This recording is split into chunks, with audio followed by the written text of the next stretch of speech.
Baik Bapak, terima kasih sudah meluangkan waktunya. Bagaimana Pak kabar hari ini?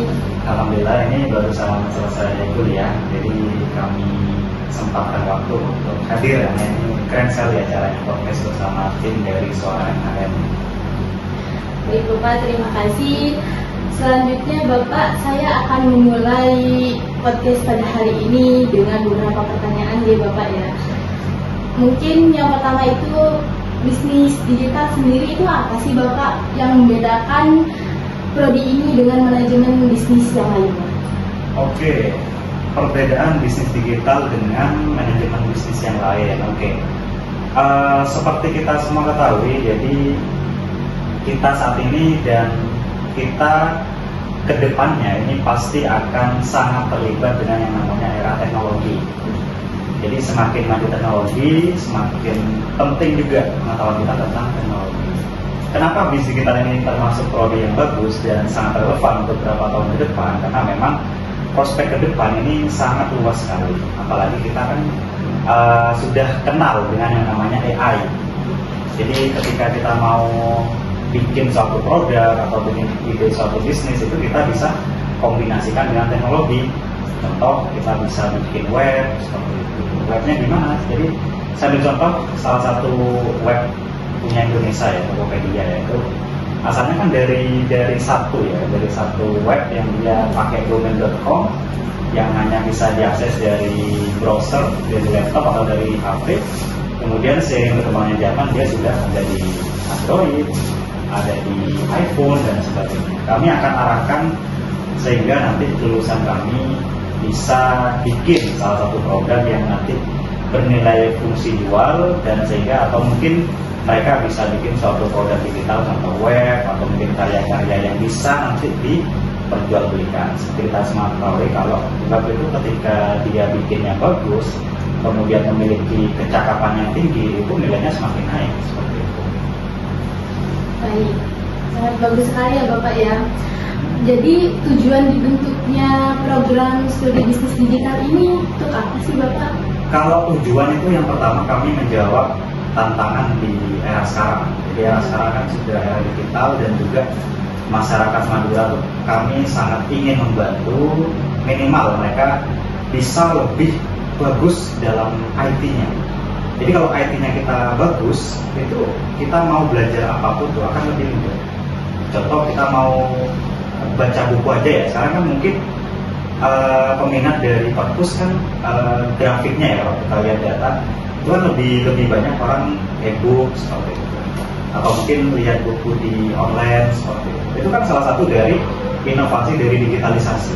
Nah, banyak hal yang bisa kita lakukan dengan digitalisasi. Contoh kemarin ketika era AI ya, era ChatGPT yang 4.0, yang era Ghibli ya, Ghibli style, itu banyak orang yang kreatif saya amati. Jadi mereka itu bikin di Shopee, saya sebut ya platformnya Shopee, mereka tuh bikin jasa desain, itu harganya bagus. Jadi 5-10 ribu satu kali desain aja. Padahal itu kan pakai AI.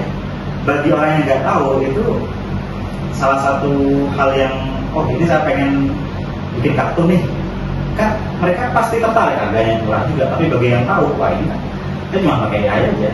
Masalah nanti berapa kali limit, kan ada limit ya biasanya. Kan bisa digonta-ganti emailnya.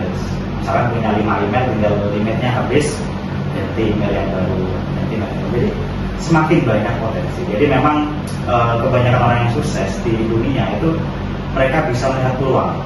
Contoh ketika COVID, orang banyak meraih keuntungan kan yang punya masker, yang bisa jual masker, karena memang harganya naik daun kan. Ada yang 200 ribu, 150 ribu seperti itu. Nah sekarang kan era AI, bagaimana kita memanfaatkan AI ini menjadi sumber kita untuk terutama mahasiswa yang itu kan bagus. Kita mengerjakan tugas pakai AI, kita bikin suatu makalah pakai AI, tapi sekali lagi AI itu akan menjadi hal yang bagus, atau teknologi yang menjadi hal yang bagus kalau kita tahu potensinya dan kita tahu bagaimana batasan-batasannya. Jadi tidak semuanya berbasis AI itu bagus. Kita harus tahu potensinya dan tahu batasannya, sehingga nanti akan menjadi hal yang menguntungkan bagi kita, kemudian bagi orang lain, dan juga ilmu kita juga bertambah. Jangan sampai dengan adanya teknologi kayak AI itu kita menjadi males itu apa-apa pakai AI itu hal yang sangat bisa. Jadi salah satu mata kuliah yang ada di prodi kami itu kami menawarkan bagaimana kita belajar menggunakan AI yang baik. Jadi kalau AI-nya kita kuasai atau kita minimal kita kembangkan gitu, itu bisa menjadi salah satu sumber kita untuk contoh bahasa gampang cari cuan gitu. Berarti modal AI saja itu sudah bisa menguntungkan gitu Pak? Kalau orang yang bisa cari celah ya bisa dicek di Shopee itu ada jasa editing dan sebagainya. Itu saya kemarin cek juga baru ada yang dibanderol cuma 10.000, 15.000 ganti background doang, yang dia cuma ganti biru ke merah itu kan nggak semua orang tahu kan. Nah itu dihargai 10.000, 5.000. Tapi kalau orang yang tahu kan dia anggaplah berapa orang yang ngeklik beli Shopee itu kan juga lumayan. Jadi ada beberapa kategori dalam kita itu mencari uang sebenarnya, mencari penghasilan. Yang pertama kita menukar waktu dengan uang. Yang kedua ini lebih bagus lagi, kita menukar keahlian dengan uang, ilmu menjadi uang. Yang ketiga ini lebih bagus lagi, jadi kita menukar citra kita. Kita misalkan orang yang punya pengaruh di suatu lingkungan itu bisa kita undang kemana-mana. Jadi paling basic memang orang kerja itu adalah menukar waktu dengan uang. Dia dapat gaji, dapat bayaran dan sebagainya. Kalau dia sudah lebih bagus lagi, ini kita pelajari juga di ilmu bisnis ini, ilmu digital, yang bisnis digital. Dia menukar ilmu dengan uang. Contoh yang dari perawat dia kan, bagaimana dia misalkan ketika habis bekerja mungkin dia kreatif, kemudian buka apa namanya, ya klinik. Jadi dia bisa dipanggil orang yang kalau di apa namanya di daerah namanya mantri ya, mantri, ibu mantri itu sekali panggil sudah berapa. Jadi bagaimana semua orang tuh bisa berhasil, yang penting dia punya kemauan. Yang kedua dia bisa melihat pasar seperti itu. Nah salah satu prodi ini memang dia melihat pasar. Jadi bisnis digital ini prodi yang bagus. Kedepannya juga apalagi kan ada AI ya, bagaimana kita berkesinambungan dengan itu, ini menjadi satu hal yang bagus. Jadi masyarakat tuh bisa berbisnis. Jadi tidak hanya fokus lulus menjadi PNS, tidak, tapi lulus bagaimana kita menciptakan lapangan kerja sehingga mungkin bisa bermanfaat untuk daerah. Terutama Madura kan banyak sekali warung Madura seperti itu. Misalkan di pengolahan petis gitu, bagaimana petis itu bisa nanti kalau kita pasarkan dengan baik pakai web, pakai Instagram dan macam-macam, pakai TikTok mungkin ya, itu bisa menjangkau bahkan ke luar negeri atau di ekspor. Banyak sekali makan-makan. Ya berarti kembali lagi ke diri kita masing-masing ya Bapak, gimana cara mengolahnya ya? Betul. Baik Bapak, apakah prodi bisnis digital yang ada di univ kita ini akan fokus di bidang kesehatan juga atau bersifat universal gitu?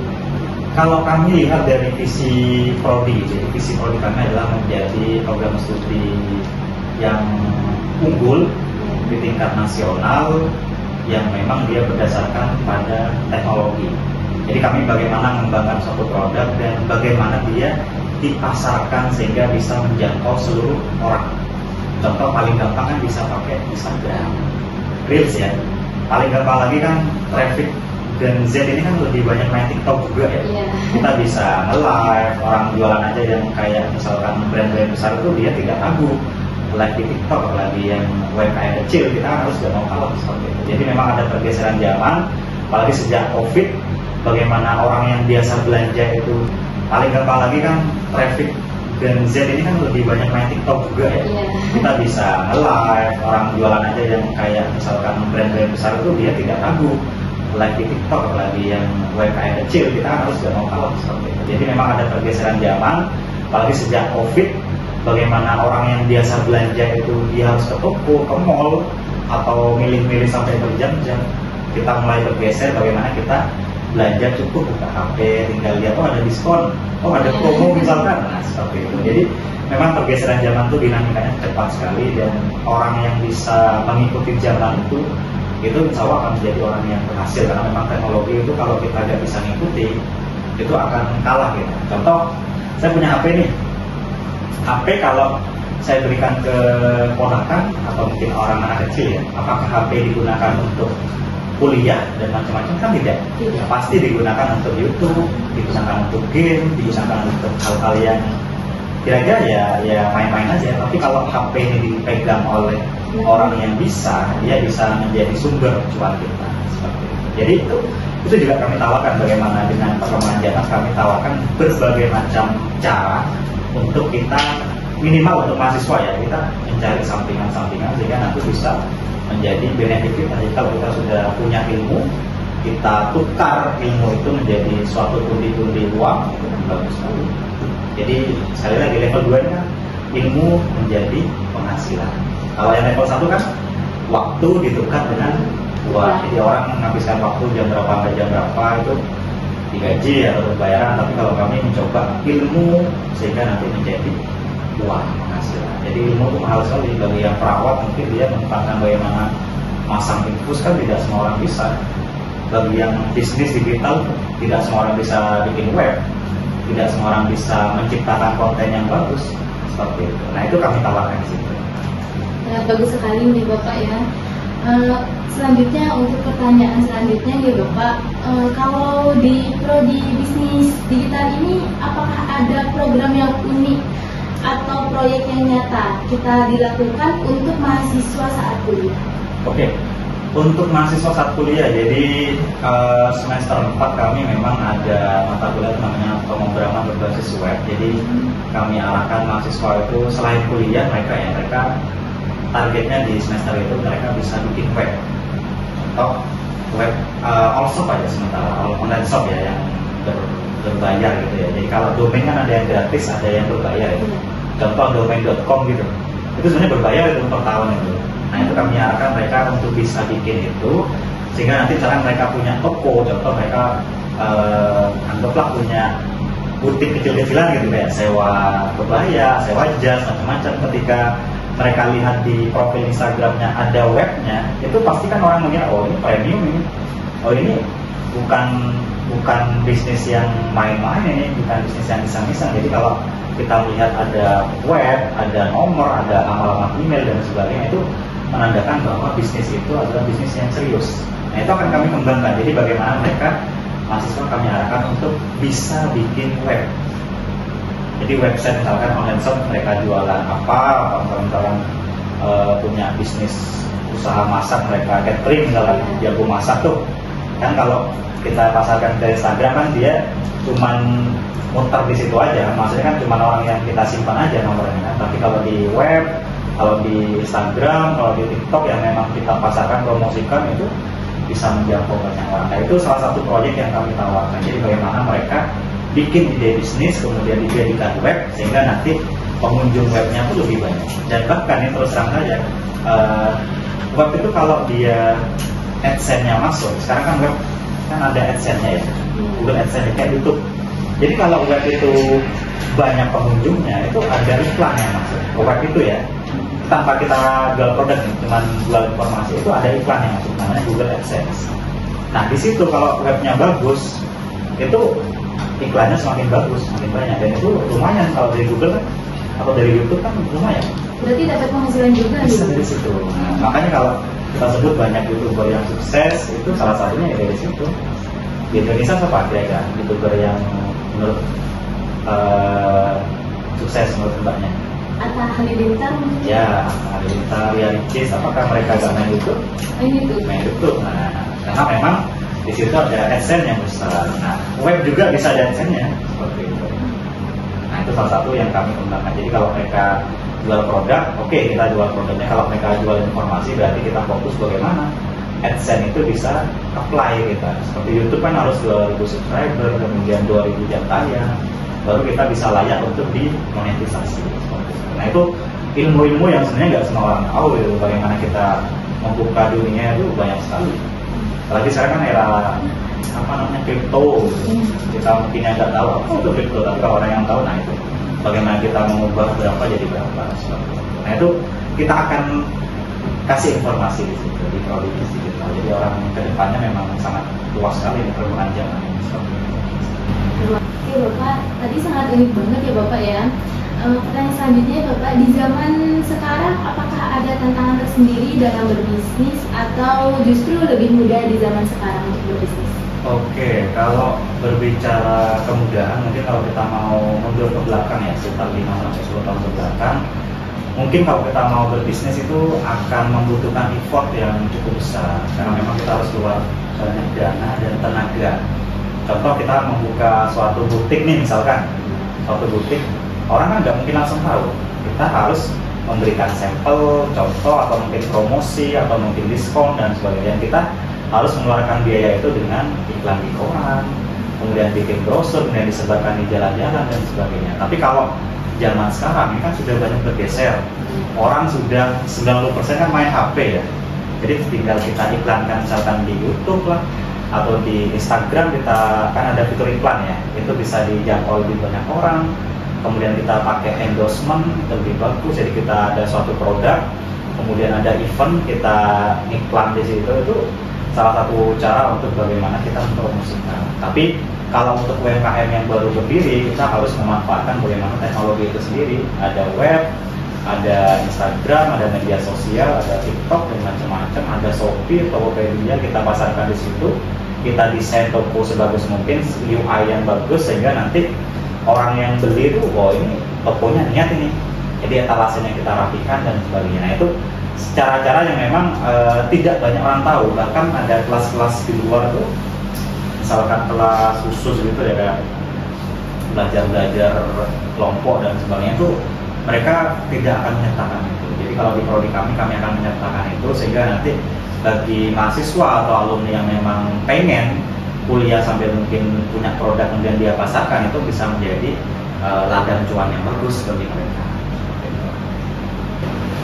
Berarti lebih mudah di zaman sekarang ya Bapak ya kalau untuk berbisnis. Sangat mudah, yang penting kamu atau kalian bisa bikin konten yang bagus, targetnya kemana, kemudian bisa mengeluarkan sedikit effort ya. Contoh kita menggunakan promosi di fitur Instagram atau mungkin live TikTok dan sebagainya, itu akan lebih banyak menjangkau. Apalagi mungkin kita pakai sistem endorsement ya, kita ada nempel di suatu event atau mungkin di suatu akun Instagram yang sudah besar, kita promosi di situ. Contoh kalau bakal ada WeCare, ada bakal aku dan sebagainya. Nah itu kita akan cepat untuk menaikkan bagaimana potensi atau mungkin perkenalan kita dari suatu produk yang kita ciptakan. Jadi banyak sekali cara-cara kita untuk memasarkan produk, walaupun memang kalau yang namanya promosi itu pasti kita istilah sekarang yaitu bakar-bakar uang di awal. Tapi setelah itu kan kita akan meraih buahnya. Jadi kayak menanam dulu, disiram dulu dan sebagainya. Nanti kalau sudah tumbuh itu kan buahnya sudah bagus. Jadi memang harus bersusah dahulu. Pepatah lama ya, memang relate sampai zaman ke zaman. Jadi susah dulu baru senang-senang kemudian. Nah itu sama. Jadi bisnis itu seperti itu. Jadi kita harus bikin produk, strategi promosi bagaimana, kemudian targetnya kemana, apakah menengah ke bawah atau mungkin target menengah, atau mungkin untuk orang yang high level ya, itu kan harganya beda tuh pastinya. Kalau orang yang high kan biasanya dia lebih suka barang yang aneh, kemudian rasanya yang memang kalau enak ya enak banget, gitu. Tampilannya yang unik, nah itu orang suka. Tapi kalau yang susah nih yang menengah ke bawah, karena memang pasti pengen yang enak. Kalau makanan ya pengen yang enak, pengen yang murah dan sebagainya. Tapi baik lagi nanti kalau kita bikin produk, targetnya itu kemana? Kalau kita sudah punya target, contoh mahasiswa ya. Kalau mahasiswa, saya bicara general aja ya. Mahasiswa di Bakalan ada berapa sih? Di NHM, di Stikes, di IKIP ya, STKIP, kemudian di UTM, anggaplah ada 1000 lebih ya. Kalau kita bisa berbisnis dengan mereka, itu kita bisa menghasilkan cuan yang banyak. Contoh yang bisnis yang lagi bagus sekarang itu, semua mahasiswa kan punya laptop, tapi tidak semua mahasiswa bisa melakukan install ulang. Padahal laptop tuh kalau dipakai setahun lebih itu kan sudah lemot biasanya. Idealnya kalau kita bisa install ulang sendiri, itu kita bisa membersihkan file-file yang menumpuk di laptop. Kalau di toko itu kalian coba bawa aja ke toko laptopnya sekitar 150. Lumayan ya Bapak ya. Tapi kalau kita punya ilmu install ulang, kita cuma bisa tarik aja 50.000, kalikan aja sudah.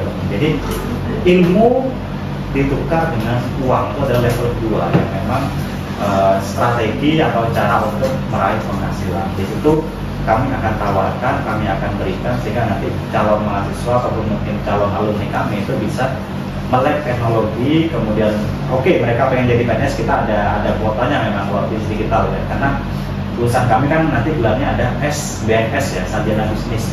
itu ada kuotanya di CPNS, kalian mau jadi CPNS bisa. Atau kalau kalian lebih kreatif pengen jadi orang yang industri atau UMKM, itu lebih bisa lagi karena banyak ide-ide yang kami tawarkan dan cara-cara pemasarannya nanti tinggal mahasiswa action, sehingga nanti mereka mungkin bisa mendapatkan 1 juta pertamanya atau 10 juta pertamanya seperti itu. Kan lagi trending ya sekarang ya. Misalkan kalian bisa dapat 10 juta pertamanya dalam berapa tahun nih seperti itu, atau berapa hari nih seperti itu. Nah, itu kami tantang ke mahasiswa, bisa nggak dapetin segini dalam waktu segini dengan ide-ide kreatif mereka. Nah, itu kami tawarkan dengan kami berikan ilmu dulu tentang teknologi, tentang digitalisasi dan sebagainya. Itu potensi-potensi yang sangat besar di masa yang akan datang. Berarti bisnis digital ini menguntungkan lebih banyak ya Bapak ya?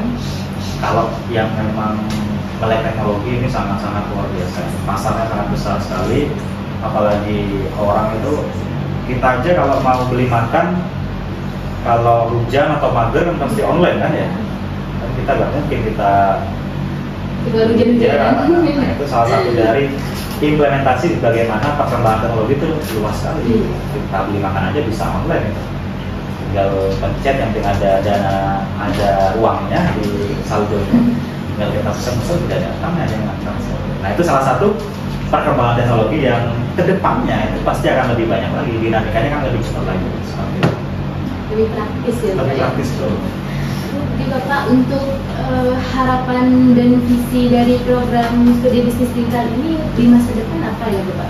Oke, kalau visi kami adalah menjadi program studi unggul di tingkat nasional yang unggul dalam bidang digitalisasi bisnis berbasis teknologi. Jadi kami pengen mereka tuh bikin suatu bisnis yang kalau bicara digitalisasi kan berarti di webkan atau dipasarkan secara digital, bisa pakai web, bisa pakai online shop dan sebagainya, atau marketplace ya.